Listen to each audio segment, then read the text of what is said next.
It. And 1, 2, 3, 4, 5. We are live with Craig Harris, Oregon fan and graduate of the University of Oregon Journalism School, reporter at Channel 12 News in Phoenix, Arizona. Is that correct? That is right. You got it all right. It is awesome to have you here. I'm very excited about this. How are you? I'm doing great. It's only going to be 115 here in Phoenix, so life is grand. 115. My sister lives in Scottsdale, and it always amazes me when, wow, how's the weather? How you doing? And she'll say something like that. And I mean, the sidewalk is melting. How do you deal with that every day? Well, the thing is, it's 70 degrees on Christmas, and we can jump in our pools, and that's what we do. So, when it gets dark at 4 o'clock in my beloved Oregon, come December and January, we are out in our shorts and having a good time. So, Ah, do you like to play golf or anything like that that's outdoors? no, I used to run, but now I'm getting too old for my knees and my back. But I take a lot of walks, and I we like to go out on hikes when the weather's cooler. But yeah, this is a great place to live. This is my adopted home. Oregon's always going to be my home, but Arizona has kind of become my adopted home. Raised our kids here. All the family is back here. My wife still works in California. Goes back and forth, but as an associate dean at Point Loma Nazarene, but this is our home. I don't know if I'm smart enough to have a conversation with you. It's great to have you on the show. Um, well, you went to graduate school at Arizona State. Do you have dual allegiance or are you a duck through and through? Oh gosh, no, we're ducks. My wife has a PhD from Arizona State. I've got a master's. My daughter has a master's and undergrad. My son has an undergrad and master's, and we're all ducks. Oh my son is not entirely a duck. He's the black sheep of the family, but we still love him. He's a great kid. You got to have one, right? I was a black Yeah, sheep of my family, and look how I turned out. Well, yeah. maybe that's not a good example. Um, I love that you're wearing the gear this morning. Where did duck football start for you? Well, I grew up in a place called Oregon City. It's right outside of Portland, and I remember as a kid, I was my whole career was in newspapers before I got into TV, which is crazy because I have a face for radio and face for newspapers, but I'm actually in TV. Growing up, we didn't get the daily paper, but we always bought the Sunday Oregonian, and I always would look every Sunday back when I was a kid. Gosh, back in the '70s, even in the '80s, they would have the scores on the top, and I would always look to see how Oregon and Oregon State did. Typically, one or the other was getting blown out on a weekend. I decided to go to Oregon to pursue journalism, and when I went to school there, they were lucky to fortunate to go 6-5. And I think I shared this with you in our private conversation, but my last quarter, I needed some credits just to graduate. I was a little bit ahead, and I needed to fill up my schedule. So I took football coaching by none other than Rich Brooks.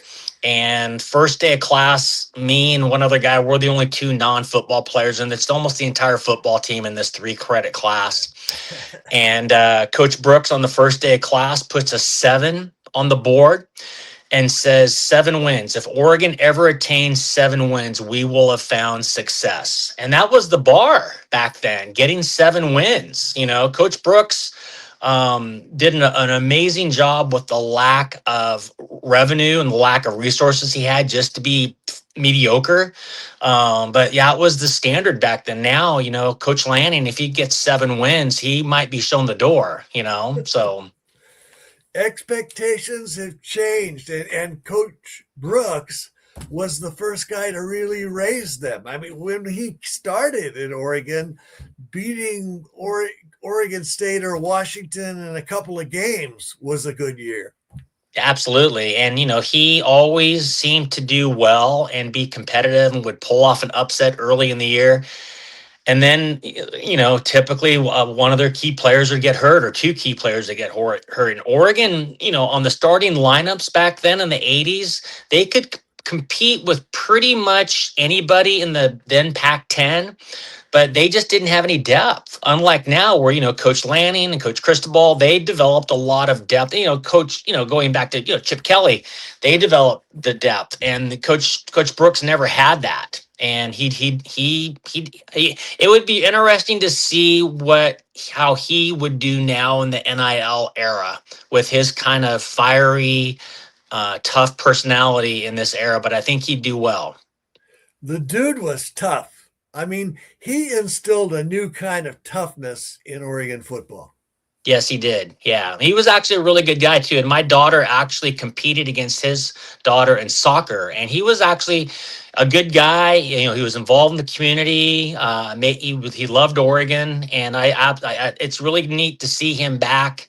Like I didn't know him well at all. I took one class from him, and I interviewed him a few times when I was a student journalist at the Daily Emerald. But one thing that he was always nice. He was always really good to the students. He always was really nice to the student journalist, and he was a good guy. That's cool. That is really cool. What did you get in the class? Do you remember? I do. I got an A. I got an A. It pushed my grade point average just above a 3-point, which later down in life allowed me to get in graduate school because needed a 3-point to get into graduate school. So thank God for that A in Coach Brooks' class. I ended up with a 3.17 GPA at Oregon. Nice.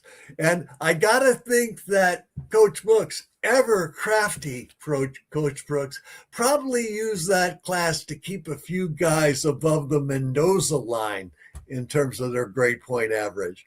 Yeah, it was, let's be honest, it was not a very hard class. It was a 3-credit PE class.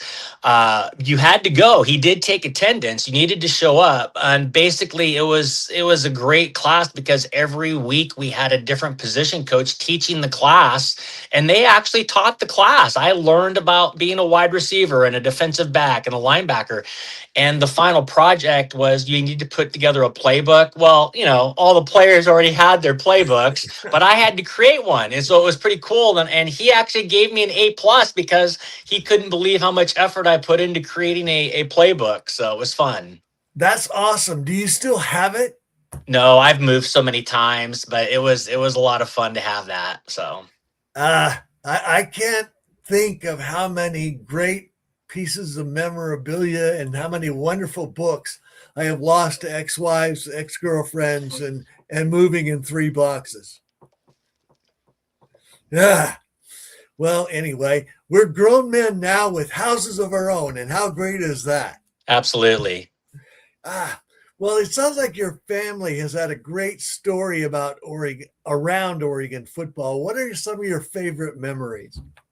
Well, we tried to train our kids to watch Oregon football on Saturdays, and so it worked with one of them. My daughter is a rabid Oregon fan, even though she sadly graduated from the community college in Seattle to get her law degree, but which is actually a good school. And so, but she still is a Duck. And growing up, we would try to get the kids to watch. My son wasn't interested, but they knew every Saturday for 3 hours they could pretty much ask dad and mom for anything they wanted. They wanted money to go down to the store, and so we loved watching college football, and been a fan ever since I graduated in '89.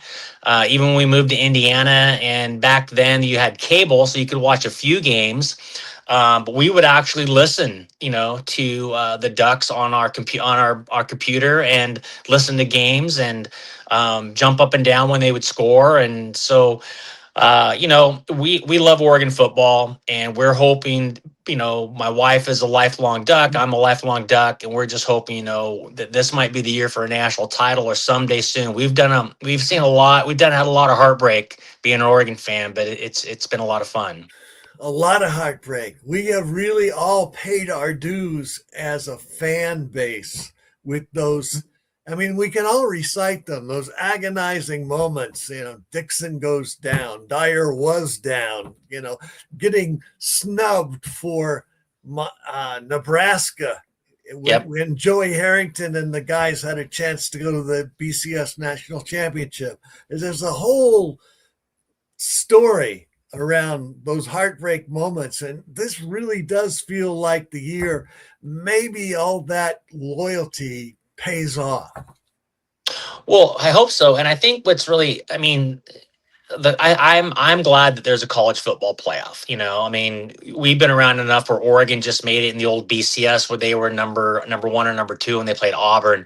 Yeah, I would have loved to have had a playoff back then. Think of all those. Think of those several years where Oregon's only loss was to Stanford. They ended up playing in a BCS bowl, but they didn't get to play for a national title because they had one loss. So I think the college football playoff is exciting. I wish it was condensed. I think the season it's a bit too long.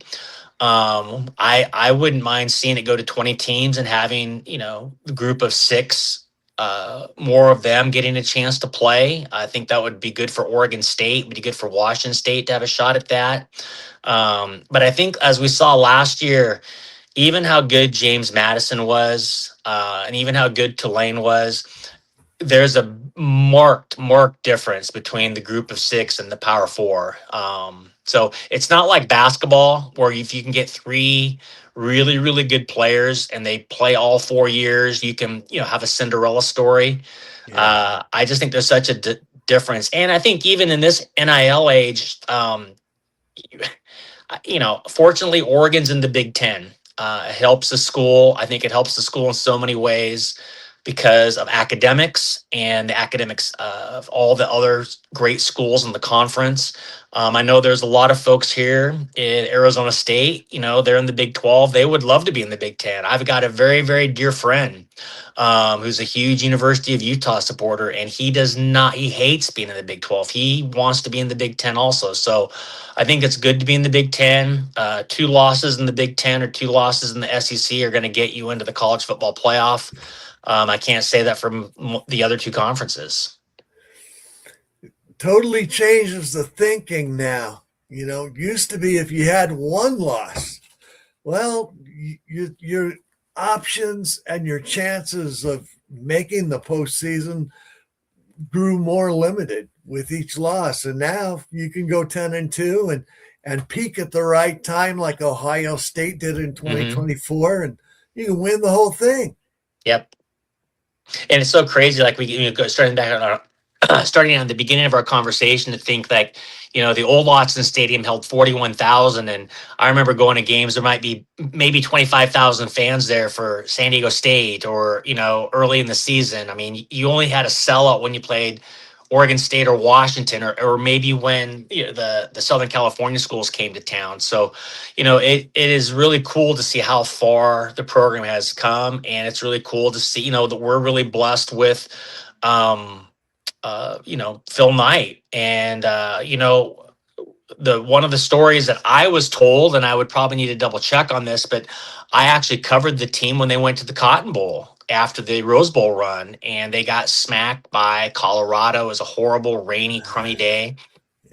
And if the legend is correct, and I've heard this from a couple other folks, is that Coach Bellotti was walking off the field with Phil Knight, and I think the conversation went something like, "What do we need to do to be like them?" And Bellotti turns to Phil Knight and says, "Your money." And I think shortly after that is when Phil Knight really started investing in Oregon, and things really turned around. They got the crazy uniforms and better facilities, and now you look at the facilities at Oregon. I mean, they're better than some NFL facilities. Yep. And under construction near the practice field is the biggest, grandest indoor practice facility in the country right now. And one of the things, and to your point, Craig, in Coach Blotty's conversation with Phil Knight and some of the other influential boosters, the first thing he asked for was an indoor practice facility. They built the Right. Shofsky Center, made all the difference, totally Sure did. changed. Yeah, that's fun. It's been an incredible journey, hasn't it?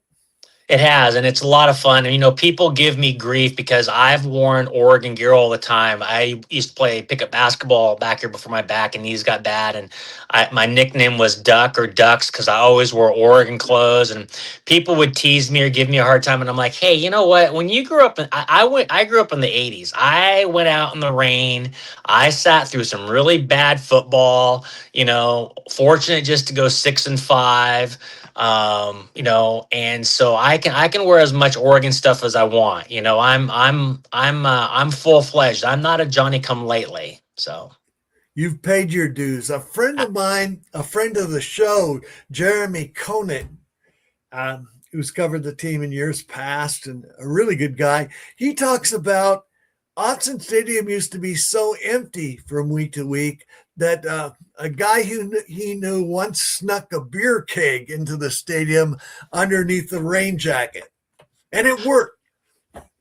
yeah, it was, I remember, when I was in school, because they needed the funding, it would be $3.50 to go to a game. That's what we had to pay. I don't know if the tickets are free now or what the situation is, but that's what we had to pay because the athletic department needed students to help fund the program, just to be competitive, and every little bit helped. So. What, Craig? What's your favorite memory of the last few years?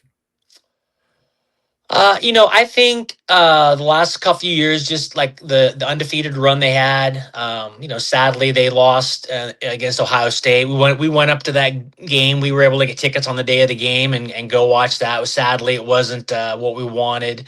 Last few years, there have been so many great highlights. I think of watching that Iowa game with that great pass by Dante Moore at the end of the year to set up, or end of the game to set up the field goal. And it's just been a lot of fun, and it was exciting. My daughter and I went up and watched the first round game last year, and it was exciting then to watch with friends the beat down of Texas Tech. And it's just unfortunate you got that Indiana game.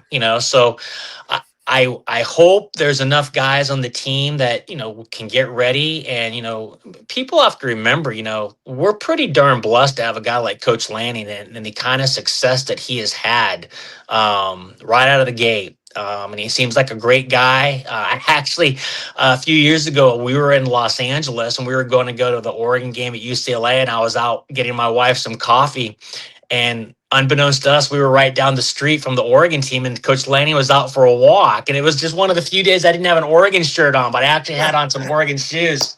And he was gracious enough to let me have a photo with him, and very kind. I think Oregon fans are very blessed to have a coach like him, who's so active in the community, appears to love Oregon, appears to be a really good family man. His kids seem to be loving the state. And so I think that's really cool and folks forget. I mean, I've lived in other parts of the country, and bigger TV markets, bigger newspaper markets. When you're in Oregon, if you've only been in Oregon your whole life, you don't realize it's really a small state. It is not a big state. And so to pull off what he has done, what Coach Bellotti did, even the oh gosh, the coach that went to Miami, I just blanked on Mario Mario Cristobal. Cristobal. I mean, I know people were upset how he left, but you know, the kind of success Oregon has had is really stunning when you consider it's not a big market, and Eugene is a small town. I love Eugene. I'm not saying that in a derogatory way. I just think it's fantastic how the community is behind the Ducks and the success that has happened at Oregon. I completely agree with you. I love the energy, drive, and values that Dan Lanning has brought to the program. And one of his biggest accomplishments, to your point, is he's made Oregon a national recruiting power. Rich Brooks used to have to fill his team out with guys from Pleasant Hill and Medford and Grants Pass. Dan Lanning gets the best players from Alabama, from Texas. It's remarkable how far the profile has raised. Yeah, Coach Brooks, I remember when I went to school there, they had a map of all the schools where kids came to play at Oregon, and he would get the top tiered kids. But no offense, I went to Oregon City, and that's one of the biggest schools in Oregon. And I played high school football, and I was okay, but I clearly wasn't good enough to play at Oregon. Yeah. And some of the people I played against ended up playing there, and they were on the backups, but they wouldn't play at Oregon now. They couldn't Dude. play there. And so the amount of reach that Oregon has, and it's a national brand, and much has been written about and talked about, going all the way back to the Joey Harrington days with the Billboard in New York City. And I think it's absolutely genius that the team went to Japan. They're looking for new fans and looking for ways to. I mean, that is a way to generate more revenue. And when you generate more revenue, you have a better program. And when you have a better program, more people are watching, you get more of a marketing, you get it out there, and it helps the school, it helps the state. And so, my heart's always going to bleed green and gold. And so I'm really happy to see when things are going well at Oregon. Did you see the spot, the campaign, backup quarterback uh, poses as a 70s huckster and more? Yeah. That's funny stuff. Yep. Just genius. And to think of Oregon becoming not only one of the most popular teams across the country, but now to be the most popular team in Japan, that's amazing. That's Yeah, it's amazing really stuff. it's brilliant. It's absolutely brilliant. By the way, I'm afraid we might have to end this conversation because I went to West Lynn High across Oh the my river from gosh, Oregon that's City. okay.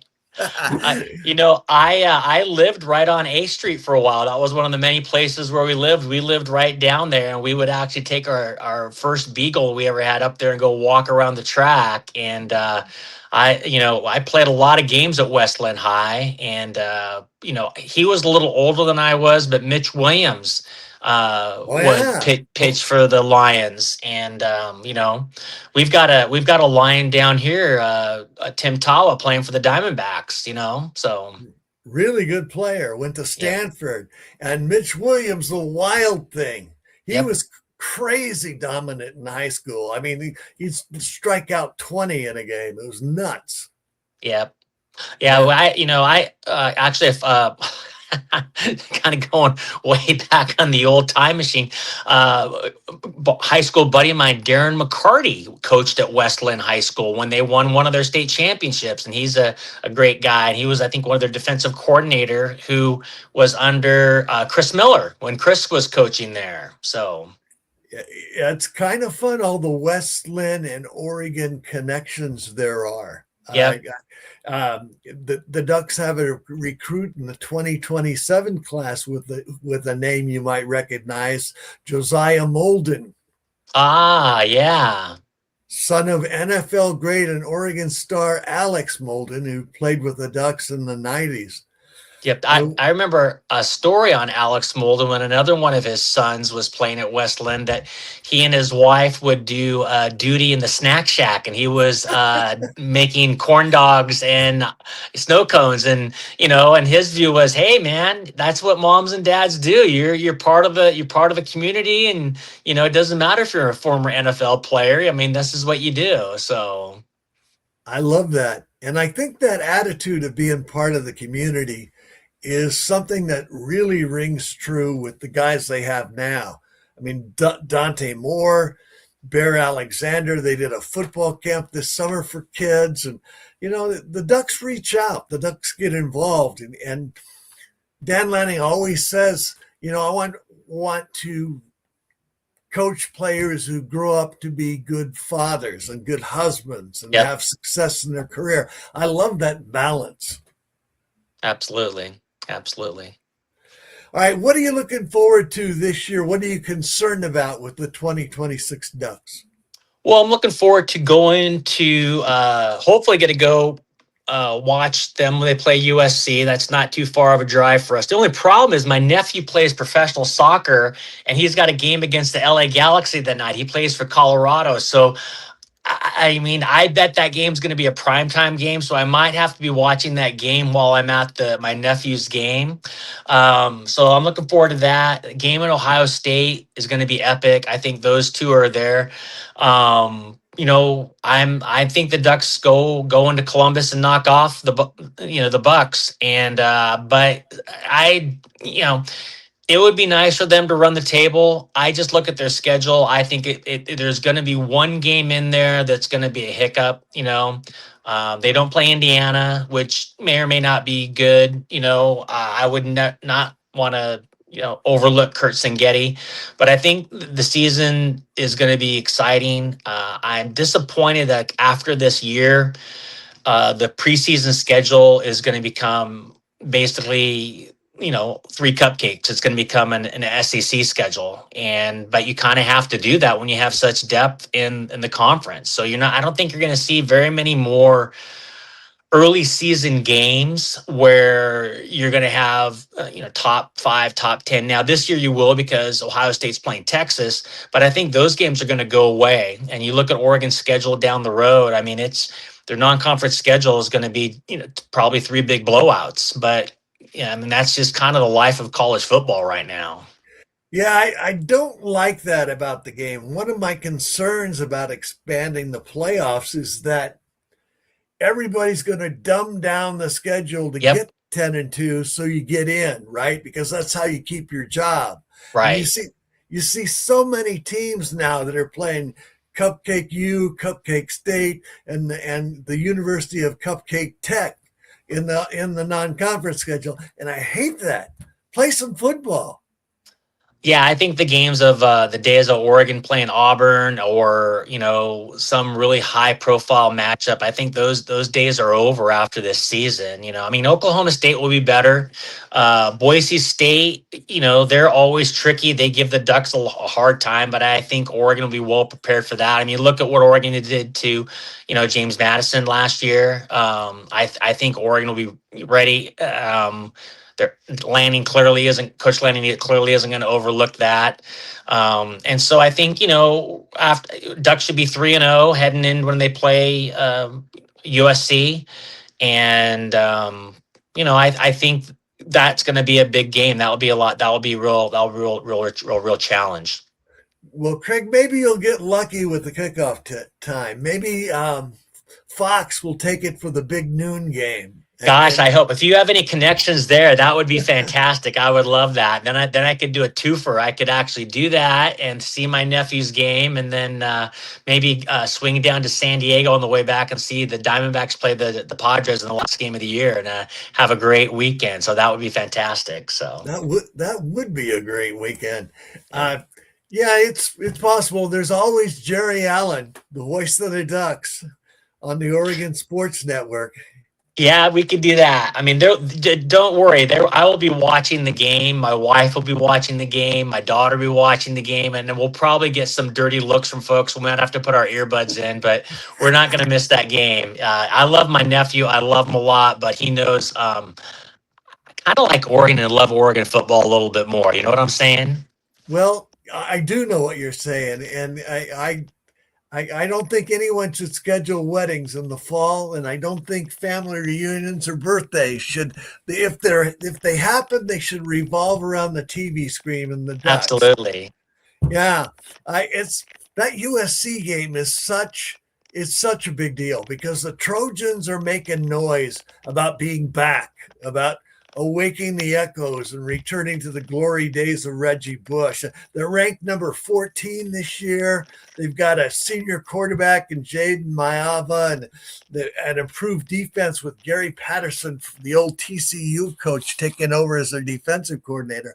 So they're saying this is the year they get the Ducks. This is the year that they catch the Ducks a little puffed up and drinking too much of the rat poison, and they're going to sneak in and reawaken the Trojan dynasty. I don't know. I if you consider how hard it is to kind of get into USC and how smart they're supposed to be, and then their marketing campaign goes and posts the Trojan horse from an Odyssey like they're back. Maybe they didn't read the Odyssey. Maybe clearly they didn't see the movie, because it wasn't a good ending. So if they want to think that they're back with the Trojan horse, and I think Oregon could very well be the Trojan horse and just go in and rout them. So that will be just fine. I think the cool thing about that is that game, probably the tarps will be down. Maybe they'll get a huge 100,000 people at the Coliseum, or 80,000, 90,000. It's be great for college football. But a lot of teams have done that in the past, and chirped and chirped and chirped. I think that's all just great motivation for Coach Lanning. So and he'll use it. The one of his great skills as a coach is he's just a master motivator. We get a really wonderful look at that in Scott Anderson's Ducks versus Them series, where we get to see week to week how the team prepares and what the message and the lesson is. Absolutely. Hey, my friend, I may have to continue later. I've actually got to go to work, and so I've got to go out and cover that story. So are we okay for time, or can we wrap up in a couple more minutes? I mean, if you want to change it. I know you said you're having computer issues and had to go to the cell phone, and you've been incredibly generous with your time, and I appreciate it. You're starting to break up a little bit, so we can definitely continue this college football conversation at a later time. It was a delight to have you on, and we would love to do another sit down with you at a different time. Hey, I'd love to do that. I appreciate you. I appreciate all the great work you do for Oregon. I'm a big fan. And you know, I spend a lot of my times putting on accent stories that I do at 12 News, but most of it is Duck football, and a lot of it's Duck football. And so I appreciate what you do. I appreciate all the Oregon fans, and thank you so much for having me on the show. I wish I could stay on, but I actually have to go do my day job right now. So Craig Harris, 35 years in investigative journalism. We appreciate you. We appreciate you coming on today. Have a great day. Okay, thanks, bro. Good seeing you. Nice to see you. Take care. Take care.